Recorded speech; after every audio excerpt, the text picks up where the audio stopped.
is Melody, and today we're doing a different video. So this is something I've actually been wanting to do for a while, and I know Jazza did a video similar to this several months ago, and I just haven't gotten around to it, partially because there's an upfront cost. You have to buy all the supplies and stuff, and with Christmas and everything, I was already spending a lot of money, and before that I was busy with commissions and stuff, but I finally got around to doing this. I had a coupon for Joann's and I went in there, I saw the perler beads, and I just kind of went for it. And last Sunday I didn't plan on doing this, but I felt like it, so I did. I don't remember how long this took me, but I'm gonna say probably a good 5 hours, including the ironing, which honestly was the hardest part of this whole thing. So for those of you who don't know, perler beads are just small plastic beads that melt when heat is applied to them. Not fully, but you can get them to melt enough that they stick together and create a picture. So you have these little pegboards. I got a pack of 4 and they interlock. I did originally want to do something larger, but I figured let's not get too crazy with the first one that I'm doing. Let's tone it down a little bit, but this is still quite large considering I haven't used perler beads in a good 10 years probably. 25, which I mean the last time I used it was 15, so that seems about right. Since this is the first time in so long that I've used perler beads, I didn't want to do anything too complex, but I did also want to challenge myself.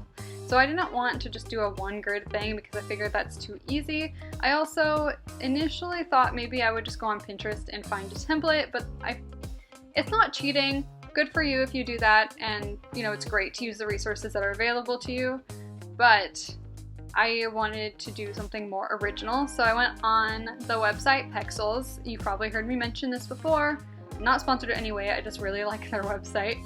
But I went on there and I found a reference photo. I turned it black and white and then I zoomed in. Obviously, this does not have all the detail of the photo because you're dealing with just a bunch of tiny dots. So you have to decide which details to leave and which ones to include in order to make the whole picture look cohesive. Initially, going into this, before I had even found the picture, I wanted to go into an Excel sheet or find some way to put a grid on the photo so that I could kind of determine what color I needed to use in what area. But being real, I was not patient enough to do that, so I did this freehand just by looking at the photo. I do recommend gridding though, or looking up a grid if you haven't done this before. It definitely would make it a lot easier, and there are some points where you might notice I put something on and then take it off later to switch it out. Another thing that I found really helpful for something this large is to stand up every once in a while and look at it from a distance, or even look at it in the viewfinder in my camera, just because it gives you the overall big picture. So trying to see the angles of the lips and stuff, it was easier to tell from a distance than looking up really close.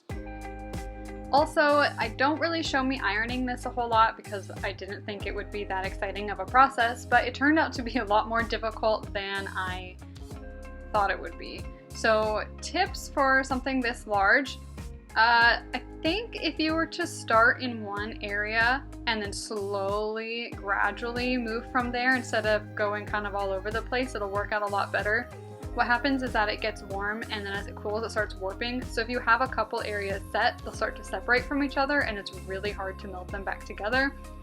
Before I do another big something, I want to look online to see if there are any good useful tips, because I made a mistake and I ended up having to take some parts together, put them back together, iron the back of it. In the end, I think it turned out, but it was definitely more of a hassle than it needed to be. Also, I do apologize that there's some skipping this video, so you'll notice giant chunks filled in here and there. My laptop did not have enough storage for all of the video footage, so I couldn't put it all in one video.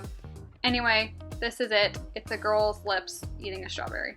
So let me know in the comments if you want to see anything else like this, or give suggestions as to what I do next. The reason I did black and white this time was to make it simpler because I knew I wanted to do something with some detail, but next time I would like to work in color.